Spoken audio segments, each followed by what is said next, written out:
வரவேற்று இப்பொழுது சிறப்புரையாற்ற அவர்கள் 40 to 45 நிமிடம் அருமையான தலைப்பு திருக்குறள். இந்த நூல் உலக நூலானால் எப்படி இருக்கும் என்பதை நாம் தேசிய நூலாக உலக நூலாக இருந்தால் எப்படி இருக்கும், நம்முடைய கனவு நனமாகுமா, உங்கள் உரை உலகம் முழுவதும் உரைக்க புகழ் பரவட்டும், உரைக்கட்டும், இங்கு பதியட்டும். வாருங்கள் அம்மா, களம் உங்களிடம் ஒப்படைக்கப்படுகிறது. நன்றிங்க ஐயா. அகர முதல எழுத்தெல்லாம் ஆதி பகவன் முதற்றே உலகு. அகர முதல எழுத்தெல்லாம். என்னை நன்றாக இறைவன் படைத்தனன், தன்னை நன்றாக தமிழ் செய்யுமாறே அன்னை தமிழை வணங்கி அவை நிறைந்திருக்கும் சான்றோர் பெருமக்கள் அனைவருக்கும் என் பணிவான வணக்கத்தினை முதலில் தெரிவித்து மகிழ்கிறேன். திருக்குறள் மாமன்றம் மதுரையிலிருந்து நடத்தப்படக்கூடிய இந்த சிறப்பான இணையவழி சந்திப்பில் என்னையும் இணைத்துக் கொண்டமைக்கு, இந்த மாமன்றத்தின் தலைவராக செயல்படக்கூடிய, இந்த நிகழ்ச்சியின் தலைமையாக விற்றிருக்கக்கூடிய கவிஞர் ராசேந்திரன் ஐயா அவர்களுக்கு என் அன்பான வணக்கத்தை முதலில் தெரிவித்துக் கொள்கிறேன். தமிழ்தாய் வாழ்த்தினை சிறப்பாக பாடி அமர்ந்திருக்கக்கூடிய முத்த தமிழ் ஆளுமை வேலம்மாள் அவர்களுக்கும், இணைப்புரை வழங்கி கொண்டிருக்கும் எங்களுடைய தமிழால் இணைவோம் களத்தின் வழியாக எனக்கு பரிச்சயமான புறநானூற்று சுடர் அழகுராஜா ஐயா அவர்களுக்கும், அறிமுக உரை வழங்கிய பட்டிமன்ற நடுவர் பேச்சாளர் சுகுமாரி அம்மையார் அவர்களுக்கும், இந்த இணையத்தின் வழியாக நமக்கு இணைய உதவி செய்த சாந்தி ரவீந்திரன் அவர்களுக்கும், நன்றியுரை வழங்க காத்திருக்கக்கூடிய திருக்குற்றாலம் ஐயா அவர்களுக்கும், மற்றும் இந்த இணைப்பில் இணைந்திருக்கக்கூடிய எங்களுடைய வாழ்நாள் சாதனையாளர் சந்திரமோகன் ஐயா அவர்கள், மற்றும் ஐயா வேற இன்னும் நிறைய பேர், முத்துலட்சுமி காளிமுத்தன் ஐயா ஒருத்தங்க இணைஞ்சிருக்காங்க, அப்புறம் செல்ல குமாரசாமி ஒரு ஐயா இணைஞ்சிருக்கிறாங்க, இணைந்திருக்கக்கூடிய அரங்கநாதன் ஐயா அவர்கள் இருக்காங்க. அத்துணை பேருக்கும் என்னுடைய பணிவான வணக்கத்தினை தெரிவித்து மகிழ்கிறேன். இப்பொழுது நான் எடுத்துக்கொண்ட தலைப்பு, நம்ம ஐயா அவர்கள் சொன்னது போல திருக்குறள் தேசிய நூலானால். அந்த தலைப்பு ஏன் கொடுத்தேன்னா, இங்க நான் அமெரிக்காவில 15 வருடங்களாக பிள்ளைகளுக்கு தன்னார்வல ஆசிரியையாக இருந்தாலும், இந்த தமிழ்தாய் பாடுவதற்கு பதிலாக அந்த பிள்ளைகளுக்கு 5 திருக்குறளை ஒவ்வொரு தமிழ் வகுப்பிலும் நான் சொல்வேன். அது பொருளோடு அவங்களுக்கு சொல்லி கொடுத்துட்டே வருவேன். என்னுடைய கணிப்பு என்னன்னா, இந்த 5 வருடங்கள் என்கிட்ட அவங்க படிச்சுட்டு வெளியில வரும் பொழுது குறைந்தபட்சம் ஒரு 25 திருக்குறளாவது பொருளோடு அவர்கள் தெரிந்திருக்க வேண்டும். அந்த ஒரு எண்ணத்துலதான் நான் வகுப்பு தொடங்கும் பொழுதும் சரி, நிறைவு செய்யும் பொழுதும் சரி, திருக்குறளை சொல்வேன். அப்போ அந்த திருக்குறள் நமக்கு எவ்வளவு வகையில உதவியா இருக்குங்கிறத பத்தி பேசுறதுக்காக தான் இந்த தலைப்பை நான் எடுத்துக்கிட்டேன். தேசியம் அப்படின்னு நம்ம சொல்லக்கூடியது ஒரு நாட்டிற்கு விசுவாசத்தோடு பக்தியோடு இருக்கிறத தான் நம்ம தேசியம்னு சொல்றோம். ஒவ்வொரு நாட்டினுடைய பண்பாடு, அதனுடைய வளர்ச்சியில் சிறப்பு கவனம் செலுத்துவது நம்முடைய கடமை. அதுதான் நமக்கு தேசிய உணர்வு. நம்முடைய வாழ்க்கையை நெறிப்படுத்த தமிழ் இலக்கியங்கள் பல நிறைஞ்சு கிடக்குது. சரி, என்னாலலாம் அவங்க சொல்லுவாங்க, இது கடாமுடான் இருக்கு, செய்யுள்ளாம் எனக்கு புரியல அப்படின்னு சொல்லுவாங்க. அப்படியெல்லாம் நீங்க கவலையே பட வேண்டாம்னு சொல்ற மாதிரி, இந்த வரிசைகள்ல சங்க இலக்கியங்கள்ல இருக்கக்கூடிய உலகிலேயே அதிகப்படியான மொழிகளில் மொழிபெயர்ப்பு செய்யப்பட்ட நூல் நம் வள்ளுவனுடைய திருக்குறள்.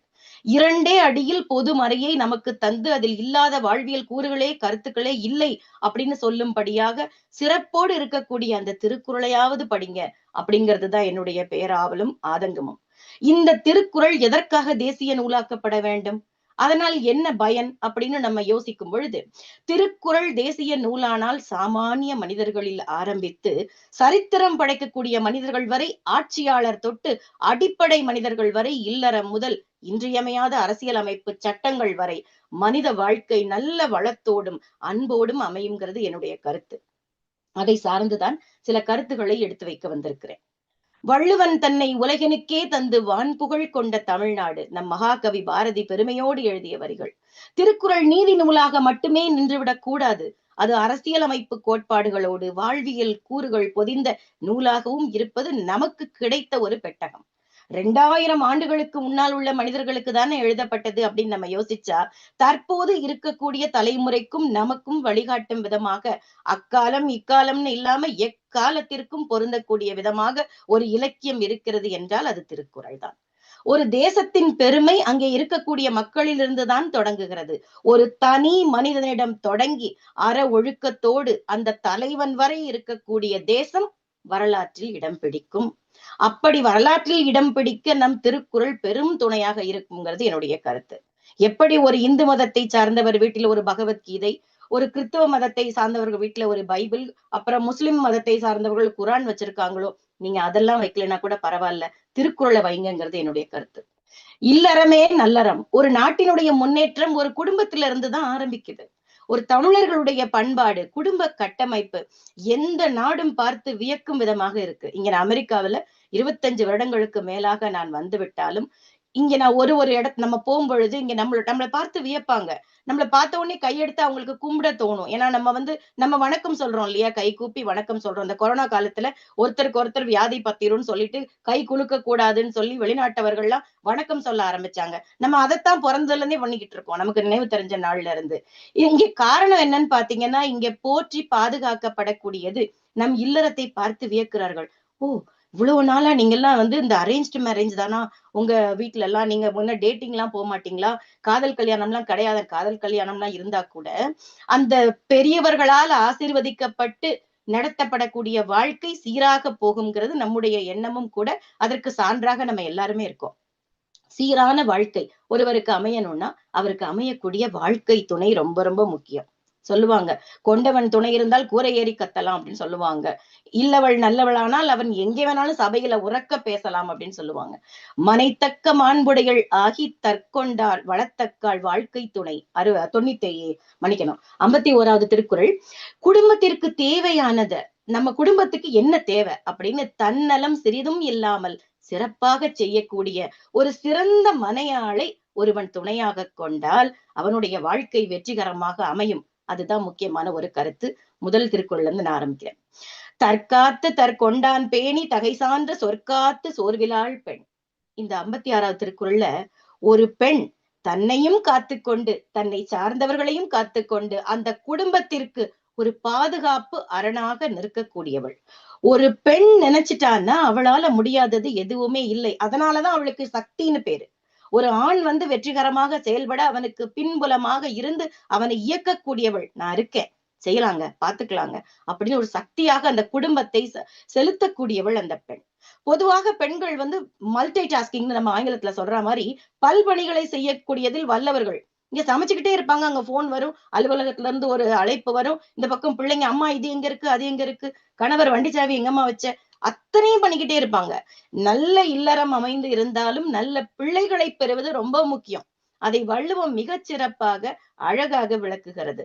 நல்ல பிள்ளைகளை பெறுதல் எவ்வளவு முக்கியம். மனைவி அமைவதெல்லாம் இறைவன் கொடுத்த வரம்னு சொல்றத மாதிரி நல்ல மக்களை பெறுவதும் ஒவ்வொருவரும் வாங்கி வந்த வரம் தான். பெருமவற்றுள் யாம் அறிவது இல்லை, அறிவறிந்த மக்கட்பேறு அல்ல பிறன்னு வள்ளுவம் சொல்லுது. ஒரு நல்ல தாய் தகப்பனுக்கு பெருமை சேர்க்கக்கூடிய விடயமாக அறிவார்ந்த பிள்ளைகளை பெறுவதை தவிர வேறு என்ன இருக்க முடியும் நமக்கு? எழுபிறப்பும் தீயவை தீண்டா பழிபிறங்கா பண்புடை மக்கட்பெருன்னு சொல்றாரு. குடும்பத்திற்கு பழி நேராமல் காக்கக்கூடிய பண்புள்ள பிள்ளைகளை பெற்றவர்களை ஒரு பிறவி இல்ல 7 பிறவிக்கும் எந்த பழியும் எந்த தீமையும் தீண்டாதுன்னு நம்ம வள்ளுவம் நம்புது. அதை நாம் நமக்கு ரொம்ப தெளிவா சொல்லுவாங்க இல்லையா, அவனுக்கு என்னப்பா நல்ல பிள்ளைகளை பெற்றிருக்கான், நல்லா இருக்கான் அப்படின்னு சொல்ல கேட்டிருக்கோம். அமிழ்தினும் ஆற்ற இனிதே தம் மக்கள் சிறுகை அளாவிய கூழ். அந்த பிஞ்சு விரல்களால கொஞ்சி பிசைஞ்சு அவங்க தரக்கூடிய அந்த அன்பு கூழ் தேவர் உலகத்தில் கொடுக்கக்கூடிய அமிர்தத்தை விட சுவையானதாம். ஒரு குடும்பத்தினுடைய குதூகலத்திற்கு பிள்ளைகள் எப்படி முக்கிய காரணம்னு வள்ளுவம் சொல்லுது நிறைய.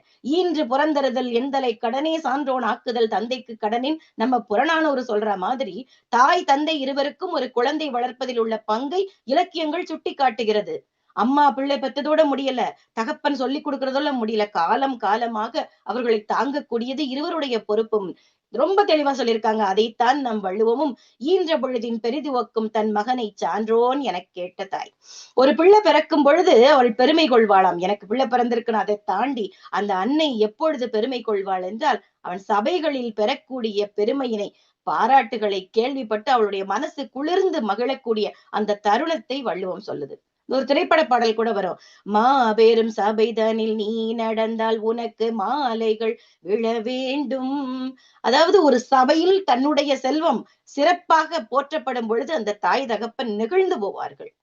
நரம்பு எழுந்து உலரிய நிரம்பா மென்தோள் முளரி மருங்கின் முதியோள் சிறுவன் படை அழிந்து மாறினள் என்று பலர் கூற மண்டமர்க்கு உடைந்தனன் ஆயின் உண்டையின் முலை அறுத்திடுவன் யான் என சினையிக் கொண்ட வாளோடு படுபினம் பெயரா செங்களம் துளவுவோள்னு இந்த புறநானூற்று பாடல் எதுக்காக எடுத்துக்கிட்டேன்னா, நரம்புகள் எல்லாம் தெரியுதாமா, அப்படி வத்தி போய் மெலிஞ்ச தேகம், தோள்களை உடைய தாமரை இல மாதிரி இருக்கக்கூடிய ஒட்டிய வயிறு இருக்கக்கூடிய அந்த முதிய பெண், அவளுடைய மகன் பகைவருடைய படையை பார்த்து அவன் நிலகுலைஞ்சு போய் புறமுதுகு காட்டி இறந்து விட்டான் அப்படின்னு யாரோ சொல்லிட்டாங்க. அத கேட்ட தாய் பொங்கிட்டா. தீவிரமா அவ சொல்றா, அங்க நடைபெற்ற போரில் என் மகன் புறமுதுகு காட்டுனானா அப்படின்னு சொல்லி, என் மகன் அஞ்சினானா, தோற்றோடி இறந்தானா, அது மட்டும் உண்மையா இருக்கட்டும், அவன் பால் குடித்த என் முலைகளை அறுத்துடுவேன்னு வீரத்தமிழ் தாய் சொல்லியிருக்கா. வாளை கையிலேந்தி போர்க்களத்திற்கு அவளே போகிறாளாம். அங்க போய் பாக்குறா, குருதி தோய்ந்த அந்த போர்க்களத்துல கீழே விழுந்து கிடக்கிற பிணங்களை எல்லாம் பிரட்டி பார்த்தா அவனுடைய மகனுடைய உடலை தேடுகிறாள். சிதைந்து பல துண்டுகளாக விழுப்புண்பட்டு கிடக்கக்கூடிய உடலை பார்த்தவுடன் தான் அவளுக்கு பெருமை ஏற்படுகிறது. பெற்ற பொழுது இருந்த மகிழ்ச்சியை விட பெருமகிழ்ச்சி அடைந்தாளாம். நல்ல குடும்பமும் நல்ல மக்களும் அமைந்திருந்தாலும் அங்கே அனுசரணையா ஒரு அன்பு வேணும். அந்த அன்பு இல்லைன்னு வச்சுக்கோங்களேன், ரொம்ப கஷ்டம் குடும்பம் நடத்துறது. அதுதான் அங்கே ஆணி வேர். அதைத்தான் வள்ளுவம் சொல்கிறது. வாழ்க்கையின் ஆதாரத்தை பத்தி பேசுறாரு. அன்புதான் ஆதாரம். ஒருவர் மீது ஒருவர் கொண்டிருக்கக்கூடிய அந்த அன்பு இருந்துட்டா எதையுமே நம்ம வெற்றி அடைய முடியும். அந்த முக்கியத்துவத்தை அன்புடைமைங்கிற அதிகாரத்துல சொல்றாரு. இப்ப நான் காலங்காத்தால உட்கார்ந்து இங்க பேசுறேன். பேசி முடிச்சுட்டு நான் அலுவலகம் போகணும்னா, வீட்டுல இருக்கக்கூடிய சில பல வேலைகளில் எனக்கு என்னுடைய கணவருடைய உதவி இல்லைன்னா என்னால அதுல இங்க உட்கார்ந்து பேச முடியாது. அப்போ ஒருவருக்கு ஒருவர் ஒரு அனுசரணையான அன்பு வேண்டும். அன்பிற்கும் உண்டோ அடைக்கும் தாழ் ஆர்வலர் புன் கணீர் பூசல் தரும்னு சொல்றாரு. உள்ளத்து உணர்ச்சிகளை எல்லாம் நம்ம உதடு வேணா மறுக்கலாம். உள்ளுக்குள்ள ஒண்ணு வச்சுட்டு அதெல்லாம் ஒண்ணும் இல்லையே அப்படின்னு நம்ம ஒரு நிமிஷத்துல சொல்ல முடியும். ஆனால் நம் கண்கள் காட்டி கொடுத்து விடும். அது மனதில் இருக்கக்கூடிய ஆவல், ஆசை, பாசம், அன்பு, அக்கறை, இப்படி உணர்வுகள் எல்லாம் நம் கண்களில் நீராக கொட்டி கவிழ்த்து விடும். பூட்டு போட்டு அங்க யாருமே கட்டி வைக்க முடியாது. அன்பிலார் எல்லாம் தமக்குரியர் அன்புடையார் என்பும் உரியர் பிறர்க்கு. மனதுல அன்பு இல்லாத ஒரு மனுஷன்தான் எல்லாமே எனக்கு கிடைச்ச வரைக்கும் லாபம் அப்படின்னு பேசக்கூடியவர்களாக, எகத்தாளம் பேசுறவங்களாக இருப்பாங்க. ஆனால் அன்பு மனம் உடையவர்கள், தன்னிடம் இருக்கக்கூடிய பொருள் மட்டும் இல்லாம என்ன உயிரக்கூட பிறருக்கே அப்படின்னு சொல்லக்கூடிய பெருமைக்குரியவர்கள். அதே மாதிரி எதையுமே எதிர்பார்க்காமல் வரக்கூடியதுதான் அன்பு. அப்படி அன்பு நிறைந்த வாழ்க்கை ஆனந்தத்தை தராமல் நமக்கு வேற எதை தர முடியுங்கிறார். விருந்தோம்பி அரவணைக்க கூடிய பண்பு நம் தமிழர் பண்பாடு. தமிழர்களுடைய, அதாவது ஒரு ஒரு எதிரியே வந்தாலும் சரி, முதல்ல வீட்டுக்குள்ள வாங்க உட்காருங்க, தண்ணி சாப்பிடுங்க அப்படின்னு சொல்லுவோம். அது நம்மளுடைய பண்பாடு.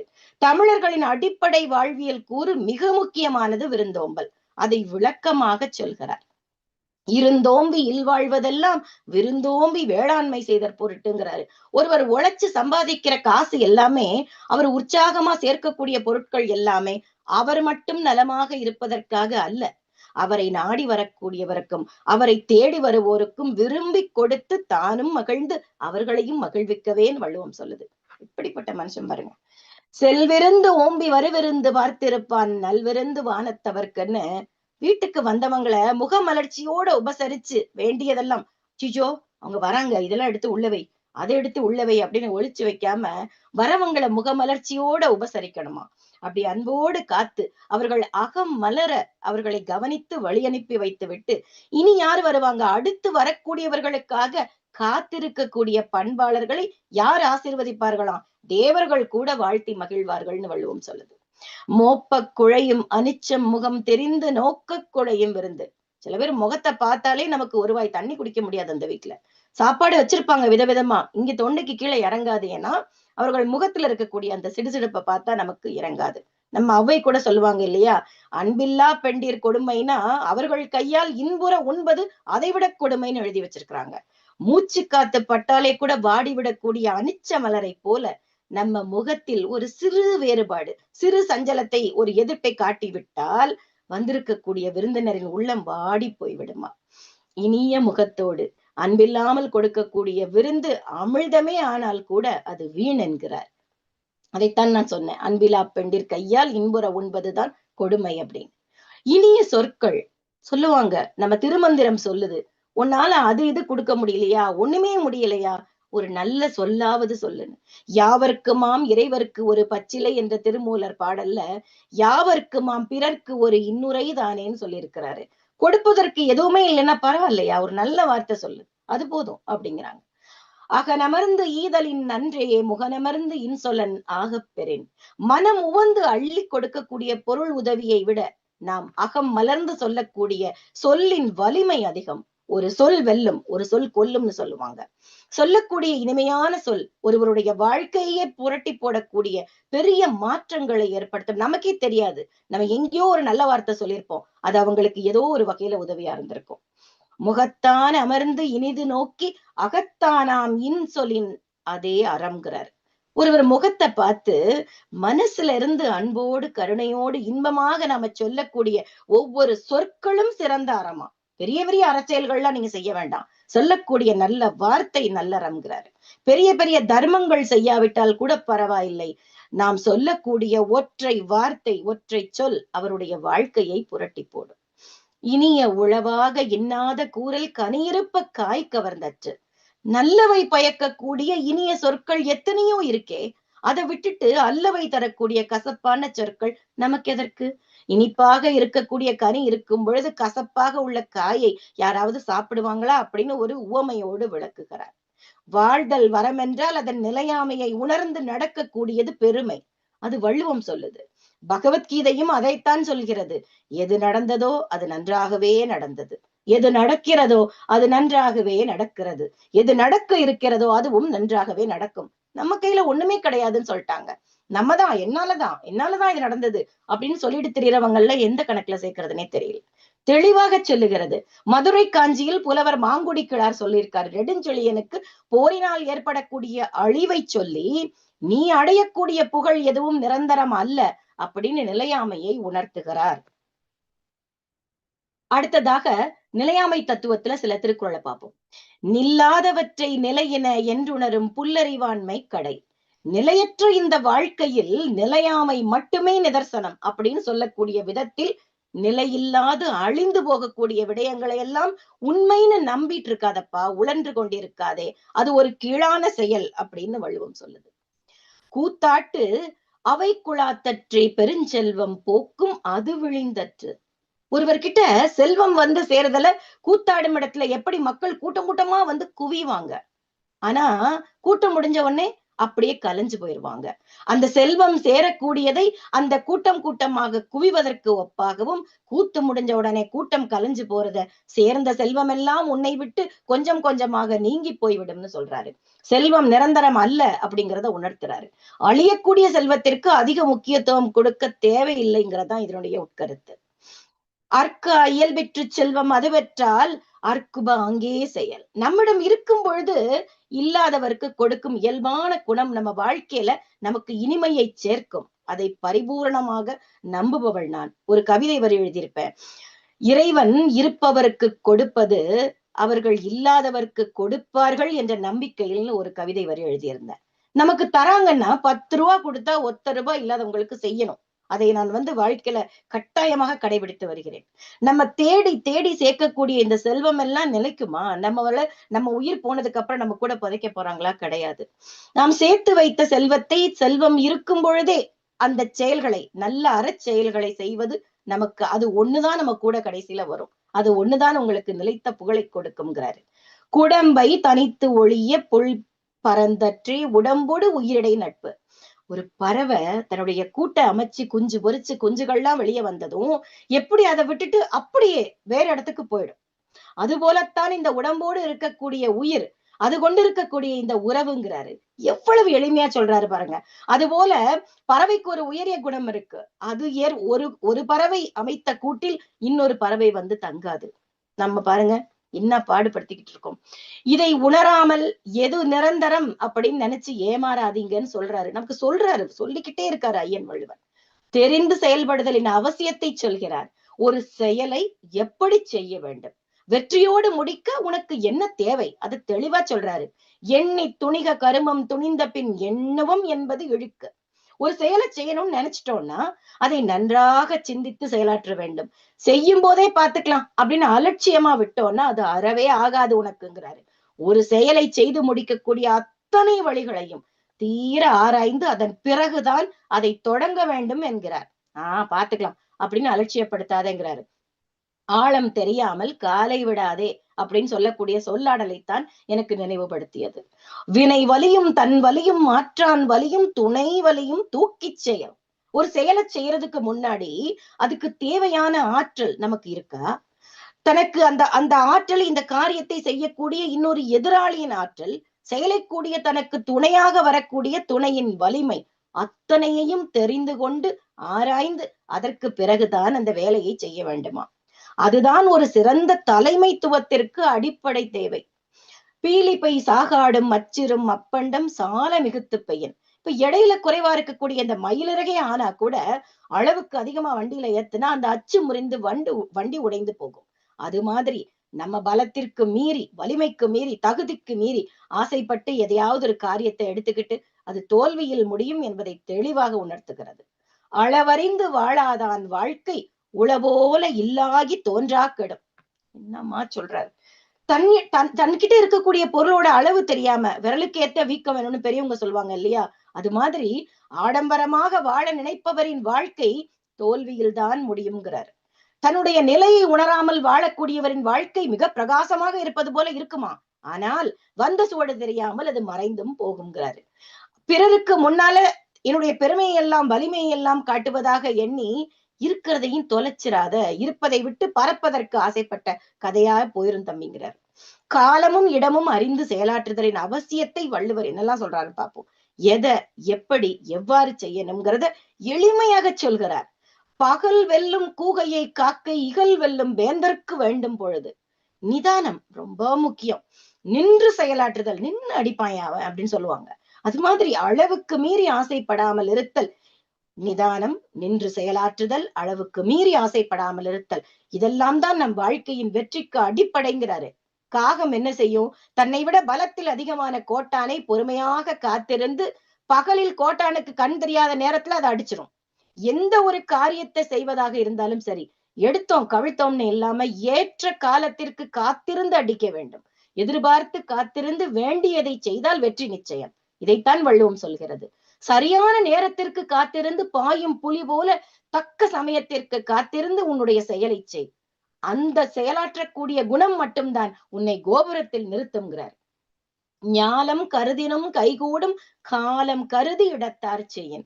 சரியான காலத்திற்கு காத்திருக்க வேண்டும். செய்யக்கூடிய செயலுக்கு ஏற்ற விடயங்களை எல்லாம் பொருத்தமாக செய்பவருக்கு இந்த புவனத்தையே வேண்டுமென்றாலும் அவர் ஆசைப்பட்டால் கூட கை கூடுமாம். இடம் பொருள் ஏவல் அதை உணர்ந்து ஆற்றக்கூடிய செயல் அவருக்கு உச்சாணி உயரத்தை கொடுக்கும்ங்கிறது உறுதிங்கிறார். கொக்கொக்க கூம்பும் பருவத்து மற்றதன் குத்தொக்க சீர்த்த இடத்துன்னு. குளக்கரையில காத்திருக்கிற கொக்கு தவம் போல அமர்ந்திருக்கும். அது சும்மா ஆடாம அசையாம உட்கார்ந்துருக்கிற மாதிரி இருக்கும். ஏன்? சரியான இறை வரும் வரை பொறுமையாக காத்திருந்து தக்க நேரம் வரும் பொழுது அதனுடைய கூர்மையான தாக்குதல் ஒரே அடி தப்பாமல் வெற்றி வந்து சிக்கிரும் இறை. எப்படி அது வெற்றியை தேடிக்கொள்ளுமோ அதுபோல வேண்டிய பொழுதில் காத்திருந்து விரும்பிய நேரம் வரை பார்த்திருந்து நம்மிடம் இருக்கக்கூடிய ஒட்டுமொத்த வலிமையோடு ஒரு காரியத்தை தப்பாமல் செய்து முடிக்கணுங்கிறாரு. ஆற்றாரும் ஆற்றி அடுப இடனறிந்து போற்றார்கண் போற்றி செய்யின்னு வள்ளுவம் சொல்லுது. சரியான இடத்தை அறியணும். நம்ம முதல்ல பத்திரமா காத்துக்கணும்.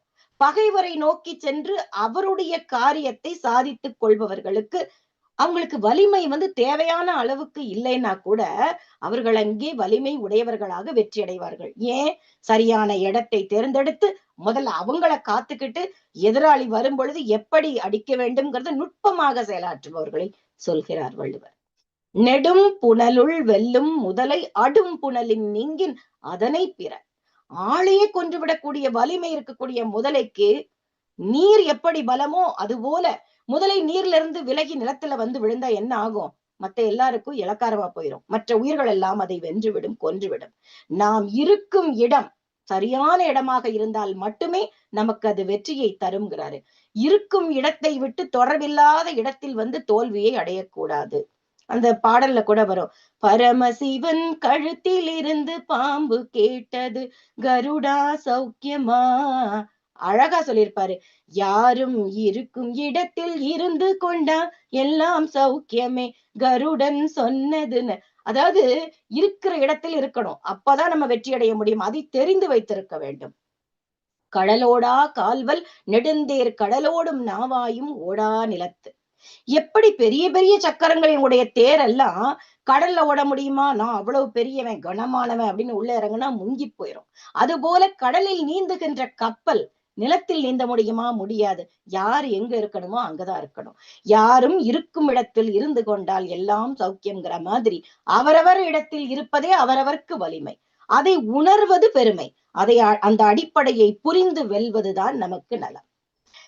காலாள் களரில் நரியடும் கண்ணஞ்சா வேளாள் முகத்த களிறு. எனக்கு ரொம்ப பிடிச்ச ஒரு திருக்குறள். போர்க்களத்துல வீரத்தோடு பகைவர்களை எல்லாம் குத்தி கிழித்து வீழ்த்தக்கூடிய அந்த யானை கூட சேற்றுல சிக்கிருச்சுன்னா பலமில்லாத நரி கூட கொன்னுரும் அத. அத ரொம்ப அழகா சொல்லி இருக்கிறார். கவனமா இருக்கணும். நாடாளும் அரசாட்சி தகுதிகளை ஐயன் வள்ளுவன் எவ்வளவோ சொல்லியிருக்காரு.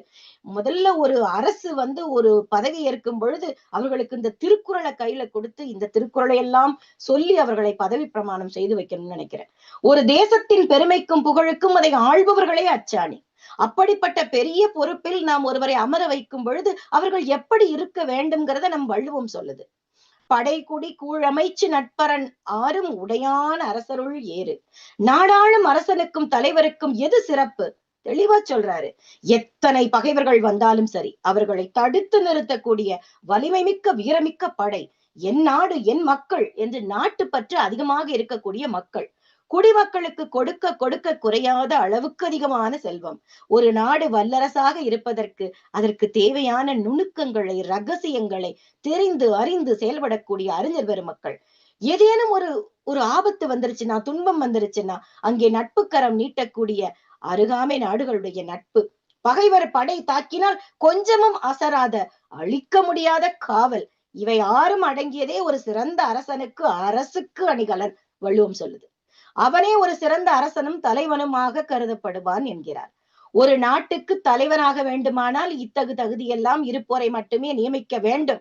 அப்பொழுதுதான் நம் நல்லாட்சி நனவாக அமையும். அஞ்சாமை ஈகை அறிவுக்கம் இந்நான்கும் எஞ்சாமை வேந்தற்கு இயல்பு. போரை கண்டு அஞ்சாமை, தன்னை நாடி வரக்கூடிய பெரியவர்களுக்கு தேவை உள்ளவர்களுக்கு தயங்காமல் கொடுக்கக்கூடிய கொடை குணம். நுண்ணிய அறிவோடு தன்னுடைய நாட்டையும் தன்னையும் காத்து கொள்ளக்கூடிய நுட்பமான அறிவு, துணிந்து ஊக்கத்துடன் செயல்படக்கூடிய நுட்பம், இது 4 பண்புகளும் குறையாமல் இருத்தல் ஒரு நல்ல அரசனுக்கு அரசிற்கு இலக்கணம்னு சொல்றார். தூங்காமை, கல்வி, துணிவுடைமை இம்மூன்றும் நீங்கா நிலநாண்பவருக்கு. தேவையான காலத்துல தேவையான விஷயங்களை காலம் கடத்தாமல் தாழ்த்தாமல் செய்யக்கூடிய நல்ல அறிவு, கல்வி, ஞானம், இதோடு இருக்கக்கூடிய பெருமை, எது வந்தாலும் எதிர்த்து நிற்கக்கூடிய துணிவு, இந்த 3 பண்புகள் நாடாளும் அரசிற்கு எப்பொழுதும் இருக்கக்கூடிய பண்புகள். இயற்றலும் ஈட்டலும் காத்தலும் காத்த வகுத்தலும் வல்லது அரசு. ஒரு நாட்டினுடைய முன்னேற்றத்திற்கு தேவையான பொருள் வரும் வழியினை கண்டுபிடித்து அந்த வழி பொருளை சேர்க்கணும். அதாவது அறவழி பொருள் சேர்க்கணுங்கிறது ரொம்ப முக்கியம். அப்படி வழியை கண்டுபிடித்தல் அவசியம், அந்த வழி பொருளை சேர்த்தல் அவசியம். அப்படி சேர்த்த பொருளை பத்திரமாக காத்து தேவையான சமயத்தில் தேவையானவர்களுக்கு பகிர்ந்து அளிப்பது, இதுவே ஒரு சிறந்த தலைவனுக்கு அடையாளம். அப்படியா நடக்குது நிறைய விஷயங்கள். காட்சிக்கு எளியன் கடுஞ்சொல்லன் அல்லனேல் மெய்க்கூறும் மன்னன் நிலம். ஒரு தலைவனாக இருப்பவன் எளிய மக்களும் காணும்படியாக கண்டு பேசக்கூடும் விதமாக தன்னுடைய குறைகளை எல்லாம் துணிந்து அவனிடம் போய் சொல்வதற்கு வழிவகுத்து இருத்தல் அவசியம். தன்னை நாடி வருபவர்களிடம் கடுமையான சொற்களை சொல்லாமல் இருக்கக்கூடிய அரசனின் புகழானது அவனை மென்மேலும் உயர்த்தி வைக்குமாம். உலகமும் அப்படிப்பட்ட அரசனை மட்டுமே கொண்டாடும். ஒரு தலைவர் நம்ம ஒரு அலுவலகத்துல கூட பாத்தீங்கன்னா நமக்கு தலைமையாக இருப்பவர்களை கண்டு, இல்ல நமக்கு கீழே வேலை செய்யறவங்க நம்ம கிட்ட வர்றதுக்கே பயந்தாங்கன்னா நம்ம தலைவரா இருந்து என்ன புண்ணியம். முறை செய்து காப்பாற்றும் மன்னவன் மக்களுக்கு இறை என்று வைக்கப்படும். எனக்கு ரொம்ப பிடிச்ச திருக்குறள். ஒரு இறைவனுக்கு இணையாக நீதி நெறி வழுவாமல் தன்னை நம்பி இருக்கக்கூடிய குடிமக்களை ஆட்சி நெறி தவறாமல் ஆட்சி செய்யக்கூடியவனுக்கு, காப்பாற்றக்கூடிய மன்னவனை அந்த மக்கள் சிறந்த தலைவன் மட்டுமல்ல இறைவனுக்கு ஒப்பாக மதித்து போற்றுவார்களாம். வான் நோக்கி வாழும் உலகெல்லாம் மன்னவன் கோல் நோக்கி வாழும் குடி. இந்த உலகத்துல இருக்கக்கூடிய உயிர்கள் எல்லாமே பெய்யக்கூடிய மழையை நம்பித்தான் வாழ்ந்துட்டு இருக்கோம். அப்படிப்பட்ட குடிமக்கள் எல்லாம் அவர்களுடைய அரசன் தலைவன் அவனுடைய செங்கோல் ஆட்சியை நீதி வழுவாத தன்மையை நம்பித்தான் வாழ்றாங்க. அப்படிப்பட்ட எதிர்பார்ப்பை அந்த மன்னவன் வீணாக்காமல் இருக்க வேண்டும். அவன் நடுவு நிலைமையோடு இருத்தல் அவனுக்கு மிகவும் அவசியம். குடி தழுகி கோலோச்சும் மாநில மன்னன் அடி தழுகி நிற்கும் உலகு. தன்னை நம்பி இருக்கக்கூடிய குடிமக்களை அவனுடைய செங்கோல் வலுவாமல் அன்போடு அரவணைத்து பாதுகாக்கக்கூடிய மன்னவனுடைய அடிபணிந்து துணை நிற்குமாம் இந்த உலகம். அப்படிப்பட்ட ஆட்சியாளரின் சொல்லை கேட்டு நடக்க ஆவலோடு காத்து கிடப்பார்கள் மக்கள். நேர்மையான ஆட்சியாளருக்கு மக்களின் அனுசரணை ஆதரவு என்றுமே துணையாக இருக்கும். குடிபுறங்காத்தோம்பி குற்றம் கடிதல் வடுவனன்று வேந்தன் தொழில். பகைவரிடமிருந்து தன்னுடைய குடிமக்களையும் நாட்டையும் காத்துக்கிறது அந்த மன்னனுடைய கடமை. குடிகள்ல குறைகளை களைந்து அவர்கள் செய்யக்கூடிய குற்றங்களை அதற்கு தக்க தண்டனை வழங்கி நாட்டிற்கு நன்மை பயக்கும் விதமாக அவன் ஆட்சி செய்தல் அவனுக்கு அழகு. அதுவே அவனது கடமை அப்படின்னு வள்ளுவம் சொல்றது. தண்டனைகள் இல்லைன்னா குற்றங்கள் எல்லாம் மலிந்து போய்விடும். நம்ம கேள்விப்பட்டிருப்போம், அரபு நாடுகள்ல எல்லாம் பெண்களுக்கு ஒரு சின்ன ஒரு பயப்படுவோம். நம்ம சிங்கப்பூர் மலேசியால எல்லாம் போய் ஐயோ குப்பையை போட்டா ஃபைன் போட்டுருவாங்க. இங்க நம்ம அமெரிக்கால நீங்க காரி துப்பினீங்கன்னா அவ்வளவுதான், அங்கேயும் ஃபைன் தான். அப்ப அதுக்கு மட்டும் நம்ம பயப்படுறோம். ஆனா நம்ம நாட்டுல குப்பை தொட்டின்னு பெருசா எழுதி வச்சிருக்கோம், அதை தவிர சுத்தி குப்பை கிடக்கும். ரொம்ப மனசு வருத்தமா இருக்கும் நமக்கு. அப்போ அந்த தண்டனைகள் அதிகப்படுத்தப்படும் பொழுது குற்றங்கள் மலியும். தவறு செய்தவருக்கு தக்க தண்டனை வழங்கி மக்களை காக்கக்கூடியது அந்த அரசனுடைய கடமையும் கூட சிறந்த பண்பும் கூட. வேலோடு நின்றான் இடுவென்றது போலும் கோலோடு நின்றான் இரவு. கொடுங்கோன்மை ஆட்சியை பற்றி சொல்றாங்க. மக்களை காக்கக்கூடிய பொறுப்பான பணியில இருக்கக்கூடிய ஆட்சியாளர்கள் அவர்களுடைய குடியிடமிருந்து ஒரு பொருளை அபகரிப்பது வழிப்பறி கொள்ளைக்காரன் செய்யக்கூடிய செயலை விட கீழானதுன்னு வள்ளுவம் சொல்லுது. நாடொரும் நாடி முறை செய்யா மன்னவன் நாடொரும் நாடு கெடும். ஒரு தலைவனோ இல்ல அரசனோ அவனுடைய ஆட்சியில் இருக்கக்கூடிய மக்களுடைய குறைகளை ஆராய்ந்து அவர்களுக்கு என்ன தேவை அப்படின்னு அதை புரிஞ்சு நடந்துக்கலன்னா கொஞ்சம் கொஞ்சமாக அவனுடைய பெருமையும் புகழும் அவனை விட்டு விலகி போய்விடும். அவன் தன்னையும் தன்னுடைய நாட்டையும் இழந்து போவான் அப்படின்னு வள்ளுவம் சொல்லுது. கூழும் குடியும் ஒருங்கிழக்கும் கோல் கோடி சூழாது செய்யும் அரசு. நீதி காக்காமல் ஒரு கொடுங்கோல் ஆட்சி செய்யக்கூடிய தலைவன் எதையுமே ஆராய்ஞ்சு பார்க்காம தன்னலம் மட்டுமே பெருசா பார்க்கக்கூடியது. எடுத்தோம் கவிழ்த்தோன்னு எதையும் அவன் இஷ்டத்துக்கு ஆடினால் அப்படிப்பட்ட அரசன் அவனுடைய பொருளாக இருந்தாலும் சரி குடிமக்களாக இருந்தாலும் சரி அத்தனையையும் ஒரு சேர இழந்து விடுவான. ஆராயாமல் செய்யக்கூடிய காரியம் இப்படித்தான் முடியும் என்கிறது வள்ளுவம். அல்லற்பட்டு ஆற்றாது அழுத கண்ணீர் அன்றே செல்வத்தை தேய்க்கும் படை. தலைமை பொறுப்பில் இருக்கக்கூடிய ஒரு தலைவன் செய்யக்கூடிய ஒரு தீய செயல் அவனை மட்டுமல்ல அந்த மக்களை துன்புறுத்தி அதை தாங்க முடியாத மக்கள் அவர்கள் வடிக்கக்கூடிய கண்ணீர் அந்த ஆட்சியாளரை எரித்து விடும். நெருப்பை விட அதிகமானதுன்னு சொல்றாங்க. அதை நெருப்பை விட அழிக்கக்கூடிய ஆயுதமாக செயல்படும். தக்காங்கு நாடி தலை செல்லா வண்ணத்தால் ஒத்தாங்கு ஒருப்பது வேந்து. நல்ல ஒரு அரசனுக்கு அழகு என்ன?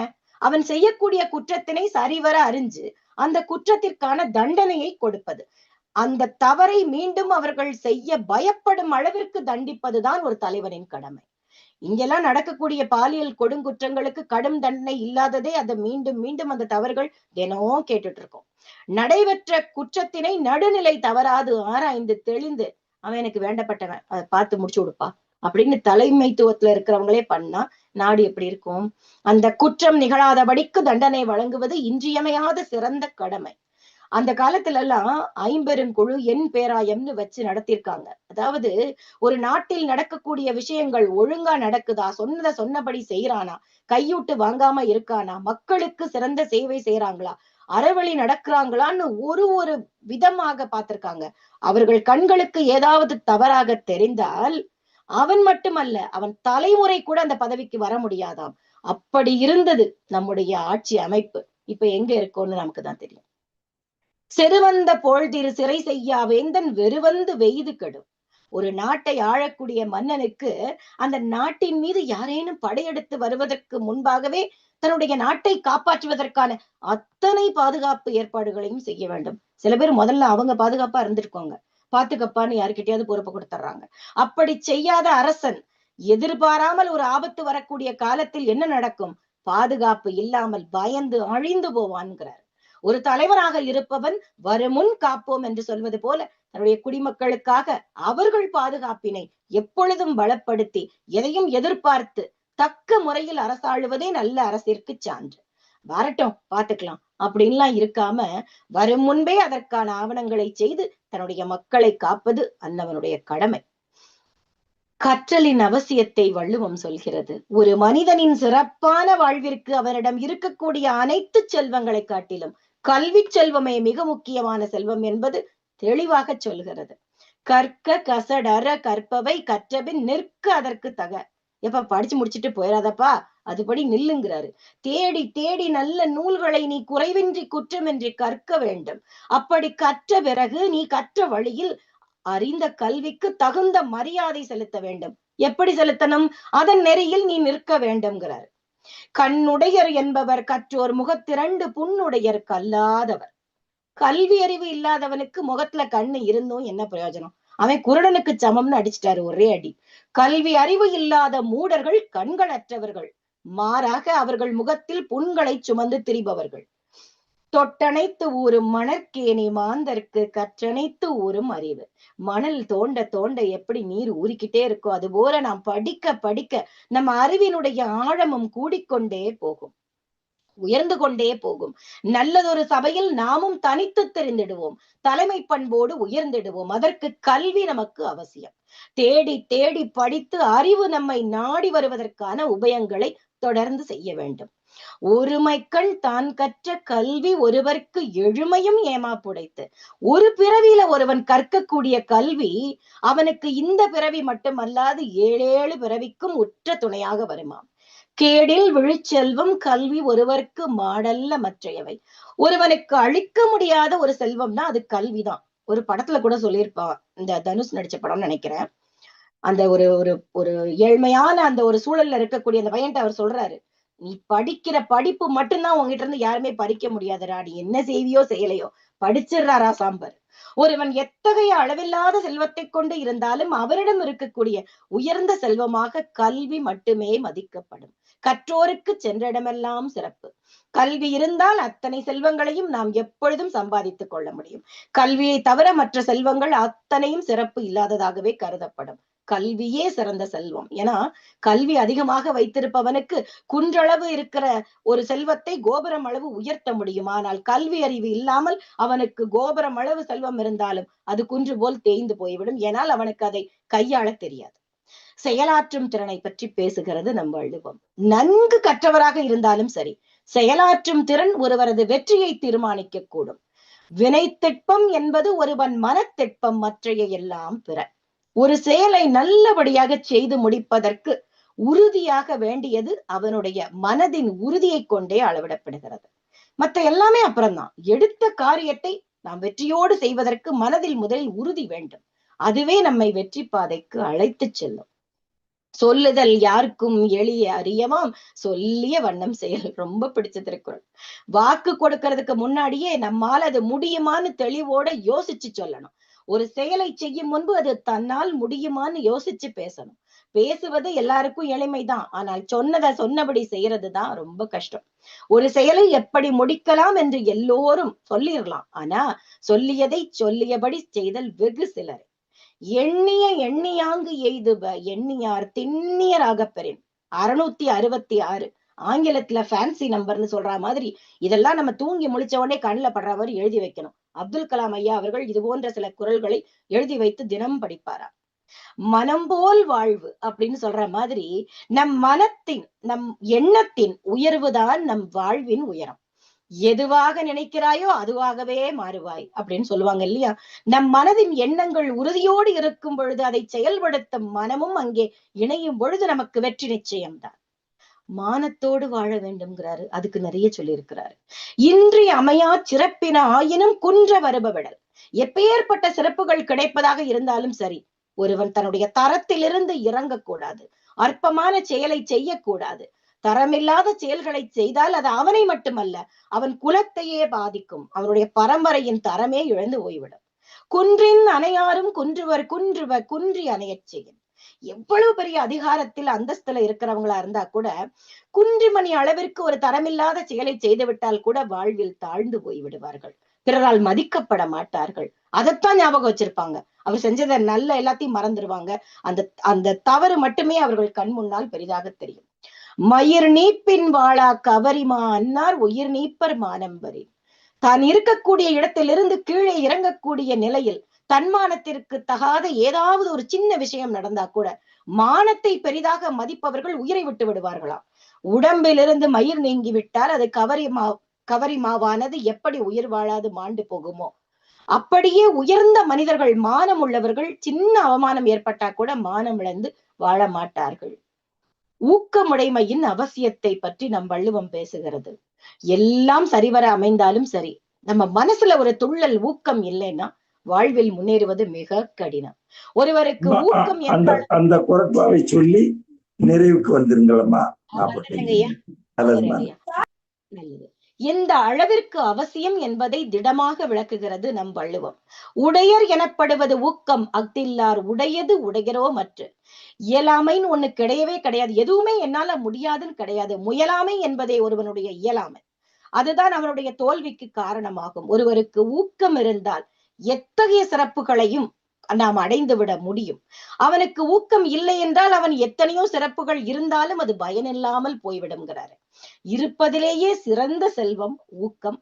இந்த ஊக்கத்தை நாம் அனைவரும் கொள்வோமாக என்று சொல்லி, வள்ளுவத்தை பற்றி பேசணும்னா நாள் முழுக்க பத்தாது, பேசிக்கொண்டே இருக்கலாம். நேரத்தின் அருமை கருதி இத்துடன் என்னுடைய உரையை முடித்துக் கொள்கிறேன். இந்த வள்ளுவம் தேசிய நூலாக்கப்பட வேண்டும் அப்படிங்கிறதுக்கு ஒரு மனிதனுடைய பிறப்பிலிருந்து இறுதி வரை அவனது வாழ்க்கைக்கு தேவையான அத்தனை வாழ்வியல் கூறுகளையும் ரத்தின சுருக்கமாக விளங்க வைத்திருக்கும் நம் திருக்குறள் தேசிய நூலானால் ஒரு மனிதன் எப்படி வாழ வேண்டும், எப்படி வாழக்கூடாது போன்ற அடிப்படை நுணுக்கங்கள், அன்றாட வாழ்வின் தேவைகள், அதை புரிந்து வாழ்தல் சாத்தியப்படும்.